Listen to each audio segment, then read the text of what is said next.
All right, here I am in the access hole. Here's my header tank. There's my little pipe. It's a 4-inch pipe, 1/8-inch NPT going up into the header tank. And it's a 4-inch extension is what I needed, along with a little coupler, if you can see that. And there's a female thread on the end of that, and I will end up putting this little guy, quick drain, on the other side of that. Well, I got the drain valve for the header tank in place. Yeah, it's pretty snug up in there, and I had to put a little bit larger diameter hole in there than I wanted to, but I think it's going to be required. If there's a little bit of vibration, I don't think it's going to hit anything. I wanted to show this piece outside of where the header tank is. You might be able to see it better. This is a piece I kind of fabricated. This will help the rotational forces of the header tank. And there's an edge distance issue with the hole I drilled into the upright. It's okay, but I just want to add a little extra stiffness to it. So here you can see the doubler plate I put behind this channel upright. Edge distance, a little bit of a factor on the edge of that, so I went ahead and just put made a little doubler plate behind that. And here's my brace for the header tank. And that really stiffened up this header tank where it's not rotating at all now, with those two clamps on there, along with the brace. That's nice and rigid. And yeah, looks pretty good. I couldn't come up with a good system to install the little manifold here, this little guy here. I decided to go ahead and make a brace. You can see the brace down low here. And I got nut plates to install the manifold.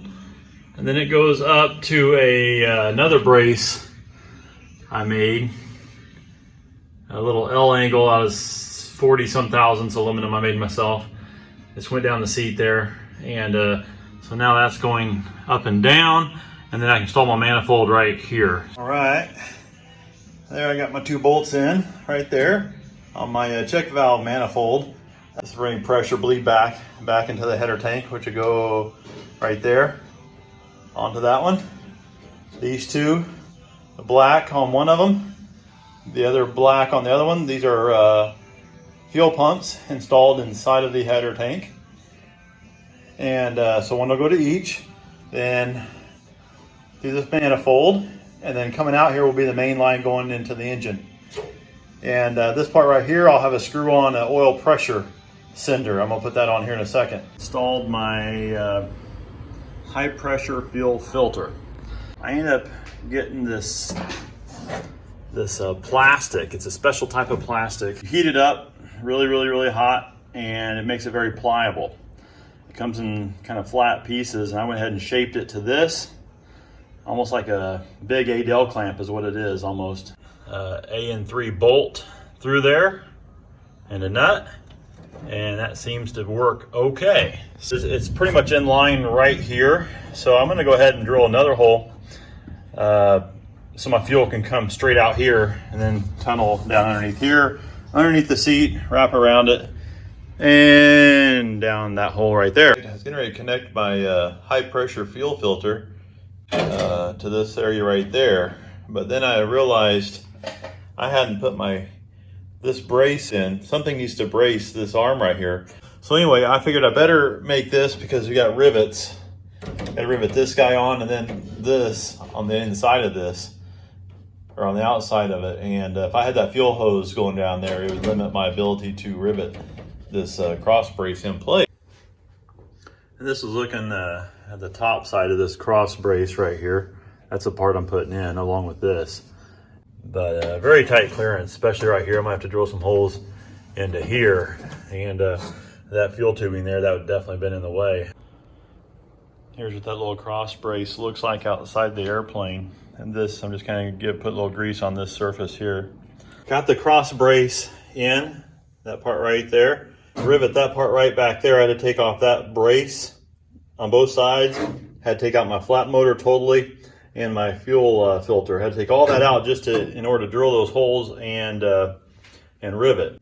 All right, there's my header tank.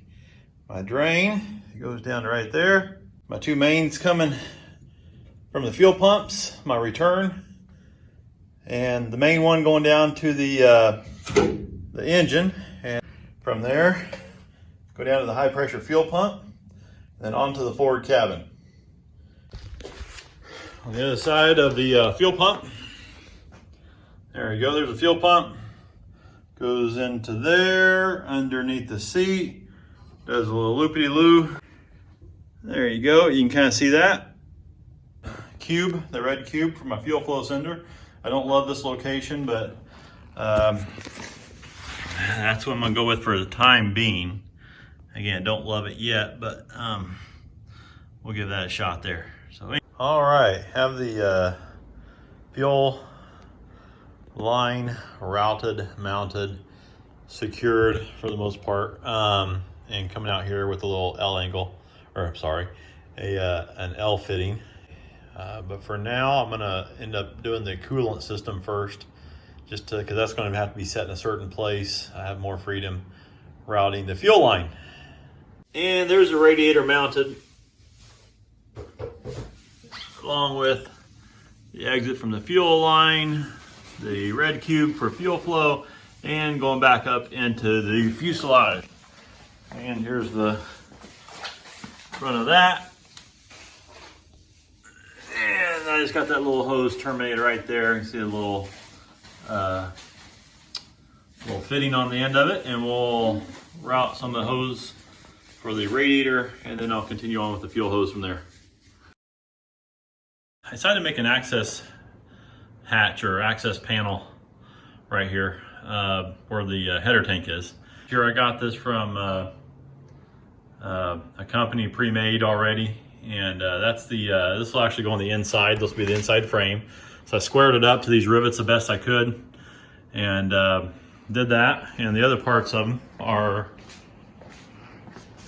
right here. This will be the hatch that has a hinge already on it, and has these nice little latches already, pre-drilled holes, and then this will be the cover for it, like that. All right, you may not be able to tell, but here's my first circle, or the corner anyway. I'm gonna make 4 round holes in it. So what I used for that, somebody gave me crud a while back on the internet about using this type of bit for that, but I'm sorry, it worked pretty freaking good if you ask me. Anyway, peace.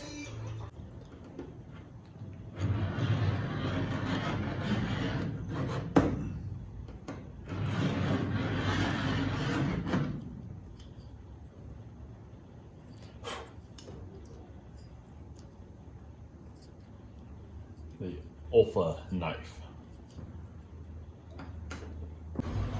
And just like that, we have a access hole. And this is not cleaned, I just popped it out. Here's kind of what you can see. I got a little crumbs down there. I got to work on getting that out, but yeah, plenty of access down here in this little area. Well, I finished my door up here. I had a couple hours, maybe 2 or 3 hours to spare. I decided to knock this out real quick, and that is the first problem. Trying to rush this project. I did goof on a few areas. I should use smaller rivets, probably would have been the right thing to do on that. Typically on aircraft, you don't want the doors opening this direction.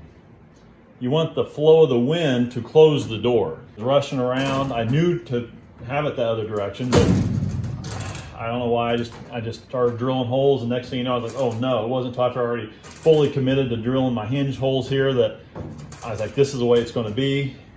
So anyway, I feel like I needed another way to secure this. This was not closing down quite good, as good as I wanted it to. So I felt like I needed some additional support right here and right here. Plus it's not opening the right direction. This locks down fine here. I went ahead and added some Southco fasteners right here, little quarter turn fasteners right there, just to give it added security. It's nice and flush all the way around it. It looks kind of like garbage. I added these little guys here just because time I drilled the hole in the edge here, I didn't have much for edge distance. So I put these little circles. Again, it looks not ideal, but safety wise, I think it'll be better. I don't open this that much anyway, so I don't know if you can see this, but I had little Southco fasteners right here and right here. And anyway, again, this won't be open that much anyway.